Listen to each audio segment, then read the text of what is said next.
Missing in Montana, Diane Medicine Horse, September 28, 1981. So when I started this project, I wanted to find the oldest missing person case in the Native American community. Diane's story is the one that came first, and I feel like I need to tell her story. There's not a whole lot of information about her story, but there are conflicting stories about her disappearance. So there is also something that I was not aware of, and that plays a factor in many of these missing cases that I was just blown away. Maybe I learned about it when I was in school at a young age, but I had no idea that this existed. If I didn't know, I'm sure there's hundreds or thousands out here that do not know. And for anyone to share the stories that I'm posting, I appreciate it very much, because I think that there is a silence in crisis in our nation and in Canada. And these stories need to come to light. Just like the missing children with no photos, no flyers, no media attention, no nothing. There's no excuse for anyone in our country to be silent. At the time of her disappearance, Diane was 23 years old. She had 2 small children. Diane was last seen in the area known as Crow Agency upon the Crow Indian Reservation out in Montana. Diane was also known as Medicine Horse. Medicine Horse was given to her because Diane had a severe addiction to alcohol. Her addiction was so bad that she would just go out of sight and go on benders, and no one would hear from her for days on end. So this is Diane, and I want to share her story. Here is one of the articles that I found. It stated that Diane went to her uncle's residence to drop off her father, and that she drove away in a white car and was never seen or heard from again.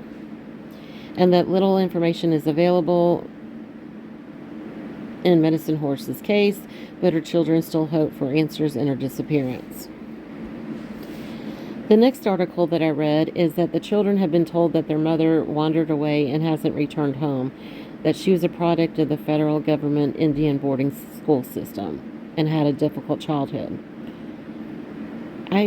When I read this, I thought, what does the federal government's Indian boarding school system have anything to do with the case? That part right there just kind of jumped out at me, and I will tell you why in a few minutes. And this is the part that I did not know anything about. This article that I found is talking about Diane's 2 kids. So the one child was with the grandmother out in Washington State.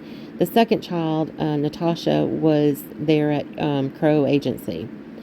So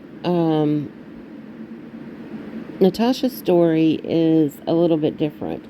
In this article, they're stating that Diane handed Natasha to the child's father and drove away in a dusty white Buick. Okay, so with her disappearance, Natasha ended up living with her father, stepmother, and grandfather. In the way of extended Native American families, everyone contributed. Aunties were moms and cousins were sisters. I love the family dynamic that the Native Americans have. Some of us know our aunts and maybe our cousins, but really are not close to them at all. So to have this kind of family dynamic is pretty awesome. Unfortunately, her father and stepmother used alcohol, and domestic abuse was part of their relationship. The grandfather ended up stepping up to become the dad. He stopped drinking, and as a young man, after a car hit him, he promised her that he would live long enough to see her graduate from high school. Unfortunately, she's a product of her environment, and she ended up having an addiction herself. So as the story goes on, it just states that she had trauma mixed with childhood abuse and neglect, often the results in the development and prevalence of substance abuse through generations. She was also a factor of the Indian boarding school as well. Yeah, so she was following into the footsteps of her parents. Natasha changed her life in August of 2018. A woman that she had sold F to many times showed up, and someone had tried to pew her, and her life flashed upon her eyes, and she ended up getting sober and getting her life together. That she didn't want to be taken away from her children, and she did not want to disappear. Here's a photo of Diane and one of her children. There isn't a whole lot of photos out there about that has Diane. A lot of them are very blurry and so forth as well. Here's another story that I found as well, and it was stating the similar, that she had dropped off her 2-year-old baby girl off to the father. Apparently the father was staying at Diane's uncle's house. Again, the story is that she dropped her child off and she drove away. She drove away. No one's seen or heard from her again. Now, I don't know what other people's theories are going to be with this, but if she was drinking and driving, did she have an accident? Did she go off a ravine? Did she go off a mountain? Or did she end up in a lake, trapped in the car? Or did somebody do something to her? Well, here's the worst part of the situation that I read, is nobody reported her missing. She was almost 30 days missing before anyone reported her missing. Do you want to know why they reported her missing? Because she didn't show up to her mother's funeral, and they knew that something was wrong, that she did not show up to her own mother's funeral. That's what it took for them to file a missing persons report. Again, here is another article, a product of the federal government Indian boarding school and a childhood home that was not always sober and peaceful. So, the Indian boarding school, that one is the one that I'm about to tackle here in just a minute. But there seems to be, in some of these stories, you're going to see that there is trauma, there's childhood abuse, there is addiction, and so forth. A lot of people consider the tribal communities being very poor communities. And that's a sad, sad outlook that anyone has over the tribal communities. U.S. apologizes for federal Indian boarding schools, a key movement in the tribal U.S. relations. On Friday, October 25th, this past Friday, President Biden showed up to make a diplomat visit to the Gilda River Indian community to issue an apology from the United States. This is something that I was not aware of, that the U.S. separated the Native children from their families and tribal communities to impose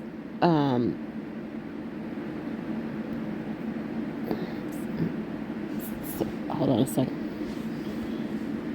That these children go to a federal boarding school. The U.S. sent these children hundreds of thousands away from their tribal communities, stripped from the love and protection of their parents, families, and communities. They suffered many burns, harms, abuse, and so forth in the Indian boarding school. And many of the cases even died as a result of that mistreatment.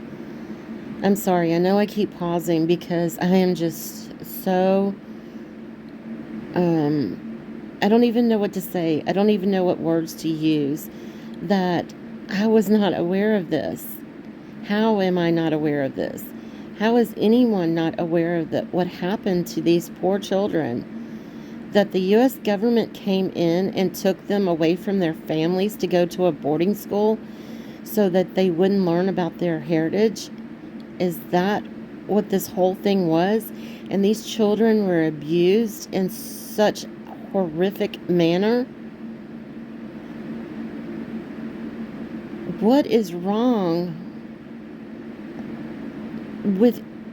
I'm absolutely blown away that this has even happened to any of these children, to any of them.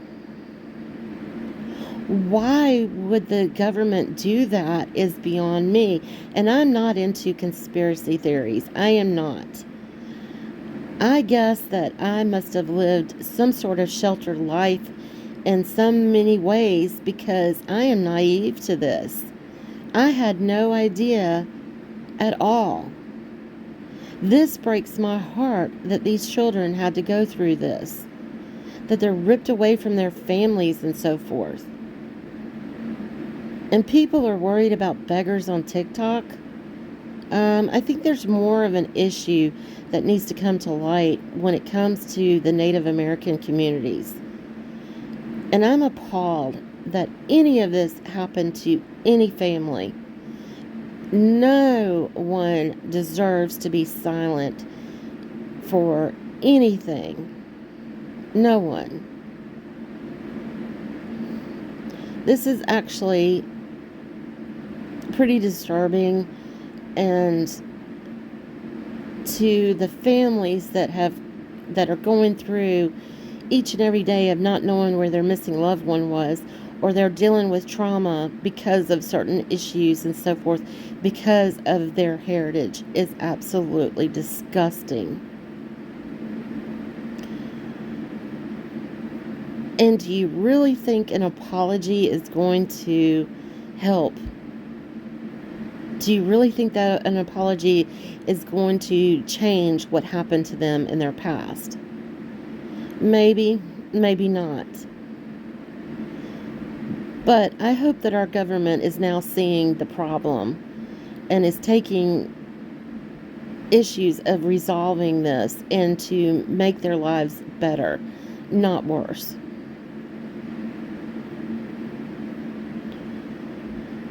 So I'm sorry that I kind of paused here for a minute, but reading this about the boarding school and stuff was just absolutely just,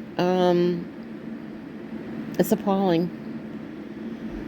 So again, Diane Medicine Horse has been missing since September 28th, 1981. Was her addiction caused by going to one of these boarding schools? Is her addiction a worse problem because of her childhood? I mean, we'll never know. But the date of her disappearance and the conflicting stories is absolutely concerning as well. Where did she go?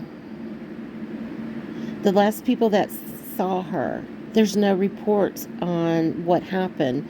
If she got out of the car, did he come to the car to get the child? What was her last movements? Why is this such a problem in these communities? You can leave your comments on what you think, and if you knew about the boarding schools, I would love to know, because I was very naive and did not know.